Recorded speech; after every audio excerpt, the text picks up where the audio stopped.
Dengan kondisi luka di bagian kepalanya, Talbawi mengadukan kejadian pengeroyokan yang dialaminya saat menonton arena judi bola gelinding di jalan sosial. Menurut Talbawi, salah seorang pelaku yang mengeroyoknya adalah JM. Kejadian tersebut dialami korban saat korban menonton arena judi tersebut. Lalu korban dihadang oleh rombongan preman berinisial JM. Setelah itu korban langsung dicekik dari belakang dan dipukul menggunakan kayu dan kepalanya dipukul. Siapa pelakunya? Jamal CS. Itu siapa? Anggota bukan pelaku, Pak?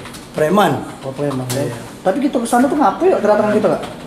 Kita yang dodo hiburan. Datang bola gelinding itu? Bukan, istilah itu mantau. Kalau kejadian. Oh, mantau apa, Kak? Ya kalau ya kan disebut penjudian, caknya ada judi beda, nak dianukan, nak diberitakan. Selanjutnya pengaduan Talbawi ini akan diproses oleh pihak Satreskrim Polresta Palembang. Sri Febriandi, PAL TV.